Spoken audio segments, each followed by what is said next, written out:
사랑자 여러분, 20분 정도의 윤한석 목사입니다. 반갑습니다. 잘 지내셨습니까? 날이 참 좋습니다. 그렇죠? 그리고 이 녹화할 시점, 내일이 수능일입니다. 여러분들 자녀 중에 또 수능 치는 분들이 있으십니까? 여러분들이 축복해 주시고 또 기도해 주시면 좋겠습니다.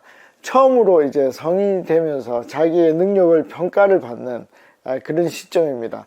그래서 긴장하지 않고 뭐 더 좋은 그런 거 얻기는 힘들지만 자기가 가진 실력을 잘 발휘할 수 있도록 기도해 주시면 좋겠습니다. 자, 우리 또 재밌는 출애굽기의 그 시대로 우리가 들어가 보겠습니다. 시그니처하고 시작하도록 하겠습니다. 자, 지난 시간에 우리가 출애굽기 3장 7절까지 했습니다. 오늘은 8절입니다. 한번 보도록 하겠습니다. 내가 내려가서 그들을 애굽인의 손에서 건져내고, 이 내가가 누굽니까? 이 내가는 하나님을 얘기를 하는 것입니다. 근데 이게 이제 재미난 게 뭐냐면 하나님은 직접 하지 않습니다. 물론 어떤 경우에는 직접 하실 때도 있습니다. 그러나 대부분은, 진짜 대부분은 뭐요? 사람과 함께 하십니다. 그래서 뭐 자기가 직접 내려가는 것처럼 얘기를 하지만 실제로는 모세의 손을 통하여서 이 일을 한다는 것을 우리가 볼 수 있으면 좋겠습니다. 그러니까 나를 통해서 그 일을 한다고 보시면 됩니다. 하나님은요, 자기의 할 일을 누구한테 맡긴다고요? 사람에게 맡긴다. 이게 안 좋은 것 같지만 저는 너무 좋습니다. 너무 좋습니다. 우리가 하나님의 일을 할 수 있기 때문입니다. 그러면 이 일은 아담으로부터 시작이 되었죠. 아담이 이 땅에 하나님이 하실 일을 그가 했습니다. 그 일이 계속 이어지고 있는 것입니다. 그러면 이 시대에 하나님의 일은 누가 해야 된다? 내가 해야 된다 하는 것입니다. 만약에 하나님이 나에게 어떤 특별한 의미를 부여했다면 그 내가 할 일입니다. 자, 그걸 알고 넘어가 보겠습니다. 그들을 그 땅에서 인도하여 아름답고 광대한 땅, 젖과 꿀이 흐르는 땅, 우리 많이 들어봤죠. 젖과 꿀이 흐르는 땅, 곧 가나안 족속, 헷 족속, 아모리 족속, 브리스 족속, 히위 족속, 여부스 족속의 지방에 데려가려 하노라. 아멘. 저는 이 가나안 7족속에 상처가 있습니다. 이제 저희 교단에서는 전도사, 그 다음에 강도사, 그리고 목사의 과정을 밟습니다. 근데 이제 전도사를 마치고 이제 강도사가 될 때 강도사 시험을 칩니다. 그때 나왔던 게 이 가나안 7족속을 외우라고 했는데 제가 다 외우지를 못했어요. 이게 이제 뭐 기출 문제에 있던 것도 아니고 갑자기 물어보는데 잘 모르겠더라고요.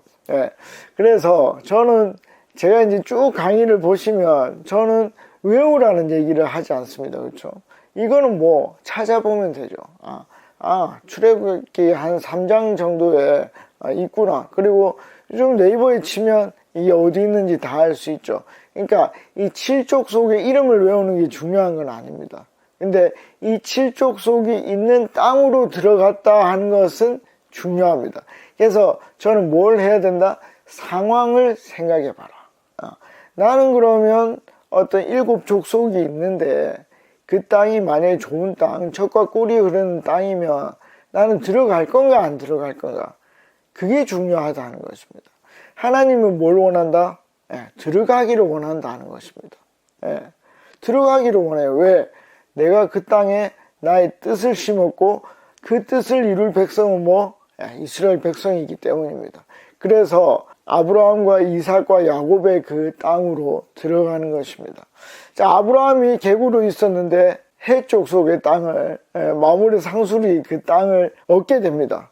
그러면서 이제 나그네가 아니라 주인으로 살게 됩니다. 그 땅으로 이제 이스라엘 민족이 들어가게 됩니다. 그 일을 어떻게 한다고요? 하나님이 하실 건데 그걸 누구를 통해서? 모세를 통해서 그 일을 하는 것입니다. 그러니까 모세는 하나님의 일을 하게 된다는 것입니다. 여러분, 인간이 가장 행복한 일이 뭔지 아십니까? 하나님의 일을 하는 것입니다. 여러분, 하나님이 가장 많이 하는 일이 뭔지 아십니까? 사랑입니다. 사랑하는 일을 하십니다. 그리고 또 뭘 할까요? 용서하는 일을 하십니다. 그럼 여러분, 우리가 뭘 할 때 가장 행복하겠습니까? 정답이죠. 예, 사랑할 때. 여러분들 사랑해 보십시오. 내가 괜히 했어. 사랑 괜히 했어. 진짜 괜히 했어. 내 다시는 사랑하나 봐라. 그러지 않아요. 예. 여러분, 사랑하지 않아 보세요. 미워해 보세요. 그럼 마음이 불편합니다. 왜냐하면 우리 안에 하나님의 형상의 흔적이 남아있기 때문이에요. 예. 남아있기 때문이에요. 그래서 용서해 보십시오. 굉장히 어려울 것 같죠? 근데 엄청난 카타르시스, 시원함이 있습니다. 왠지 아십니까? 하나님의 형상을 우리가 대리로 했기 때문입니다. 이 비밀이 있습니다. 그래서 좀 이따 제가 모세가 하나님을 만나는 장면에서 제가 좀 더 설명을 하도록 하겠습니다. 자, 9절입니다. 이제 가라, 행동하라 하는 것입니다. 여러분, 신앙은요, 생각하고 그 다음에 행동하는 것입니다. 여러분, 제가 왜 계속 생각하라 그랬죠? 생각하면 뭐가 생긴다? 알맹이가 생긴다는 것입니다. 그 알맹이는 뭘 만드는데요? 네, 행동을 만듭니다. 여러분, 그렇기 때문에 생각을 많이 하는 거, 그 하나님의 말씀을 내 마음속에 계속 담아두고 묵상하는 거, 이것은 뭘 한다? 행동을 유발하게 한다. 어떤 행동? 하나님이 원하는 행동을 하게 됩니다. 그럼 반대로 해볼까요? 죄를 묵상하는 거예요. 죄를 묵상하면 어떻게 될까요? 네, 그게 알맹이를 만들고 행동을 만들죠. 그러면 죄의 싹은 사망입니다. 그러면 하나님의 행동의 싹은 뭡니까? 생명이겠죠. 그거를 우리는 뭐 할 수 있다? 선택할 수 있다. 선택할 수 있다는 것입니다. 뭘로? 나의 자유의지로. 하나님이 완벽하게 넣어주셨던 그 자유의지, 그걸로 선택할 수 있다는 것입니다. 굉장히 재미난 겁니다. 이제 가라. 가야 됩니다. 그렇죠? 가면 행복합니다.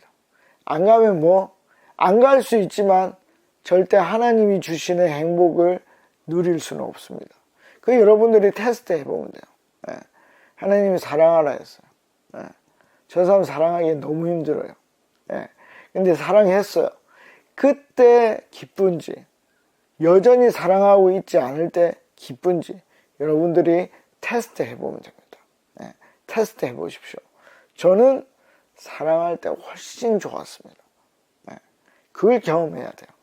자, 이스라엘 자손의 부르짖음이 내게 달하였고, 상달됐습니다. 어디에 상달이 됐습니까? 벌써 2장 23절에 상달이 됐습니다. 그리고 지난 시간에 했던 3장 7절에도 상달이 됐습니다. 그러니까 이미 내가 다 보고 있었고 알고 있었다는 것입니다.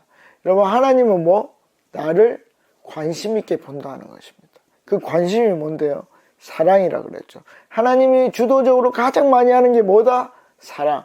그러니까 나에 대해서 반드시 관심을 가지고 있다는 것입니다. 하나님이 이스라엘 백성에게도 여전히 관심을 가지고 있었고 40년 동안 쉰 모세에게도 여전히 관심을 가지고 있다는 것입니다. 자, 애굽 사람이 그들을 괴롭히나 학대도 내가 보았으니, 보다, 알다, 이것은 관심이고 그 기도의 시작점, 그게 시작되었다는 것입니다. 10절입니다. 이제 내가 너를 바로에게 보내어 너에게 내 백성 이스라엘 자손을 애굽에서 인도하여 내게 하리라. 인도해 내게 하는 일을 모세에게 시킨다는 것입니다. 여러분, 제가 지난 시간에 말씀드렸죠. 이 능력이 주어질 텐데 더 책임도 많아질 것입니다. 그래서 능력을 달라고 할 때는 반드시 그 책임을 생각하고, 그래서 감당할 수 있는 충분한 능력을 달라고 하나님께 기도해야 된다. 제가 말씀을 드렸습니다. 자, 11절입니다. 모세가 하나님께 아뢰되 내가 누구이기에, 내가 누구이기에, 이게 뭡니까? 정체성, 아이덴티티에 대한 의문을 가지고 있었다는 것입니다. 여러분, 사람이요, 모세가 40세까지 그 이집트에서 왕족의 교육을 받으면서 육체적으로도 지적으로도 아주 뛰어난 일을 했습니다. 근데 그것을 40년 동안 썩히고 있었다는 것입니다. 그럼 어떨까요? 마음이 위축됩니다. 내가 뭘 할 수 있을까? 뭘 할 수 있을까? 내가 누구이기에? 이런 의문이 듭니다. 근데 재미난 건 뭐냐면요. 이런 의문이 들 때 하나님을 쓰시기가 좋았다는 것입니다. 신약시대 때 바울이라는 사람이 하나님 쓰시기에 참 좋았는데 그 사람이 어떤 마음을 가지고 있었죠? 나는 죄인이다. 내가 도대체 누구일까? 내가 이렇게 랍비고 바리새인이고 내가 대단한 사람인데 왜 내 마음속에는 두 가지 마음이 있지? 나는 도대체 누굴까? 근데 그 사람의 결론이 뭡니까? 성령으로 인해서 내가 다시 일어날 수 있겠구나. 그걸 알게 됩니다. 그러니까 내가 누구이기에 요 질문이 있어야 됩니다. 모세는 하나님이 쓰실 준비가 좀 되었다 하는 것을 볼 수 있습니다. 바로에게 가며 이스라엘 자손을 애굽에서 인도하여 내리니까 여러분 이거 이제 많은 설교에서 모세가 하기 싫어서 이런 얘기를 한다라고 얘기를 하죠. 근데 그렇지가 않아요. 여러분 사람은요 이건 정상적인 겁니다. 그러니까 무기력증에 빠진 요거는 병이거든요. 무기력증에 빠진 사람 그 사람은 아무 일도 하기 싫어요. 근데 그냥 일반적인 정상인 사람들은 하고 싶어요. 하고제비예요. 뭐라도 하고 싶어요. 그러니까 이 정체성이 내가 누구입니까? 요 말과 지금 왜 내가 가서 합니까? 이 말은 반대로 해석해도 돼요. 나는 누구이고 싶고 나는 이 일을 하고 싶다고 합니다. 근데 나는 지금 너무 위축되어 있습니다. 그러니까 하나님이 방법을 달라 하는 것입니다. 자, 위축되어 있는 모세에게 하나님 뭐라 할까요? 12절입니다. 하나님이 이르시되 내가 반드시 너와 함께 있으리라. 여러분 뭐라 말하죠? 여러분 이게 굉장히 중요한데 사람의 능력 그게 중요할까요? 중요할 수도 있는데 안 중요할 수도 있어요. 여러분 중요한 건 뭡니까? 하나님이 나와 함께 해야 한다는 것입니다. 자, 사람은 하나님과 함께 있을 때 최대치의 능력, 최대치가 뭡니까? 훨씬 더 슈퍼파워란 그런 힘을 나타냅니다. 그러니까 하나님과 함께 하는 게 중요하다는 것입니다. 그 조건이 뭐라고요? 일단은 낮아지는 것입니다. 낮아져야 됩니다. 그래야 시작이 됩니다. 자, 그래서 그 위축된 사람에게 하나님이 한 최고의 말이 뭐냐면 내가 너의 실력을 증강시켜 줄게. 너에게 돈을 많이 줄게. 그게 아니에요. 내가 너와 함께 할 것이다. 여러분, 하나님이 여러분과 함께 하십니까? 그럼 다 된 겁니다. 근데 내가 지금 능력이 있고 내가 지금 젊고 내가 힘이 많고 내가 돈이 많아도 만약에 여러분에게 하나님이 함께 하지 않는다면 그 아무 의미 없어요. 그냥 해보면 돼요. 어떻게 해보죠? 관찰해보면 되죠. 진짜 돈 많은 사람들, 진짜 힘 있는 사람들이 어떻게 살아가고 있는지 보십시오. 주변에 없으면, 저는 좀 주변에 있는데 주변에 없으면 TV를 보십시오. 그들이 어떻게 살아가고 있는지. 내가 그 백성을 애굽에서 인도하여 낸 후에 내가 이 산에서, 이 산이 어디입니까? 호렙산이죠. 호렙산은 어디라 그랬죠? 신의 산이죠. 그래서 제가 앞에 거는 다 알고 있어야 된다. 그래야 쉽게 갈 수 있다. 그래서 창세기도 다 공부하시고 이 앞에 3장까지 다 공부하시면 이 산은 신의 산이구나 하는 걸 알 수 있습니다.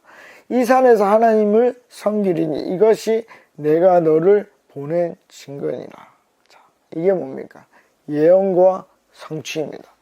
여러분, 기독교가 강한 이유가 뭐냐면 하나님이 예언하시고 그게 성취된다는 것입니다. 내가 이렇게 하겠다. 노아 시대 때 내가 비를 오게 하겠다. 그럼 비가 오는 것입니다.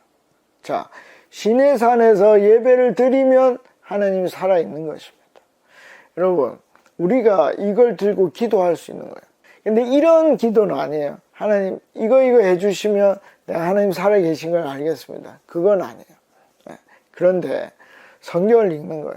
읽는데 어느 지점에서 그 말씀이 살아 움직이는 거예요. 한서가 내가 너를 높이겠다. 그 말씀이 그 성경 기록된 말씀 속에서 탁 들어오는 거예요. 그러면 어떻게 되는 거예요? 그러면 어떻게 되느냐? 실제로 이루어집니다. 하나님이 어느 순간인지 모르지만 높이실 것입니다. 자, 중요한 거, 내가 하나님 이거 해주세요, 이거 해주세요, 이거 해주세요.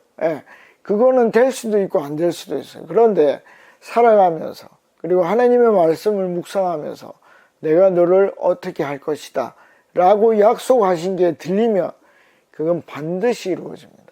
요셉이 그랬죠. 요셉이 어떻게 됐습니까? 볕단들이 절하고 달과 해가 절을 하죠. 그 일이 이루어집니다. 굉장히 재밌습니다. 하나님이 주신 말씀은 반드시 성취됩니다. 그러면 이집트에서 나온 이스라엘 백성들은 시내산에서 예배를 드릴까요? 당연히 드립니다. 굉장히 재밌죠. 자, 13절입니다. 모세가 하나님께 아뢰되 내가 이스라엘 자손에게 가서 이르기를 너희의 조상의 하나님이 나를 너희에게 보내셨다 하면 그들이 내게 묻기를 그의 이름이 무엇이냐 하리니 내가 무엇이라고 그들에게 말하리이까. 자, 가기 싫어서 하는 말입니까? 저는 아니라고 봅니다. 정도로만 따지면 반반이죠. 근데 사실은 저는 안 가고 싶은 마음 40, 가고 싶은 마음이 60이라고 생각합니다. 여러분, 모세는 어떤 교육을 받았겠습니까? 리더의 교육을 받았습니다. 그런데 지금 리더를 하라고 하는 것입니다. 그러니까 얼마나 하고 싶겠습니까? 그런데 답을 가지고 가고 싶은 것입니다. 이건 사실은 이스라엘 백성들에게 말해주고 싶은 게 아니에요. 나는 당신을 알고 싶다는 거예요. 모세가 하나님을 알고 싶은 것입니다. 모세가 하나님을 알고 싶은데 하나님은 어떻게 답을 할까요? 14절 하나님이 모세에게 이르시되 나는 스스로 있는 자니라. 또 이르시되 너는 이스라엘 자손에게 이같이 이르기를 스스로 있는 자가 나를 너희에게 보내셨다 하라. 여러분, 이게 영어로 보면 I am that I am, I am who I am.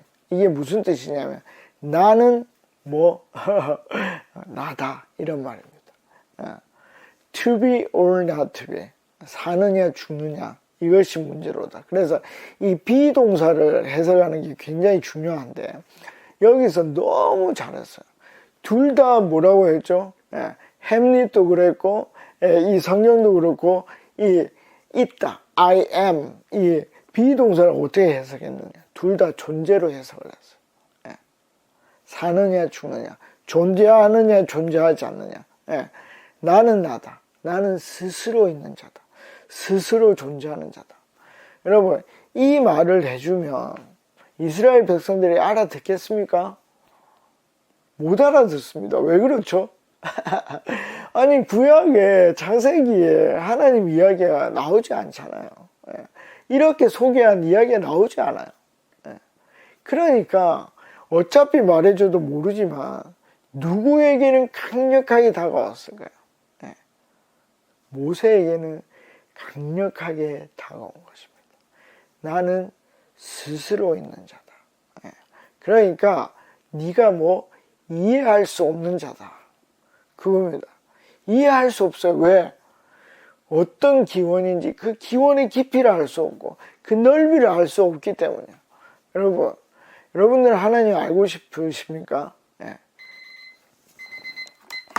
여러분들은 하나님의 겉을 알 수 있을 것입니다.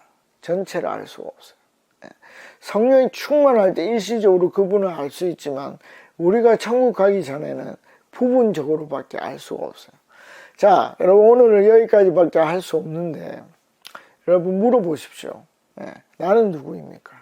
그리고 또 하나님 누구십니까? 물어보십시오. 내가 어떤 하나님의 일을 하기 전에 나를 알고 하나님을 알아야 되지 않겠습니까? 모세는 하고 싶은 마음이 있었어요. 그런데 하나님을 알아야 됐고 나를 알아야 되기 때문에 머뭇거리고 있는 것입니다. 그 머뭇거림을 하나님이 말해줬습니다.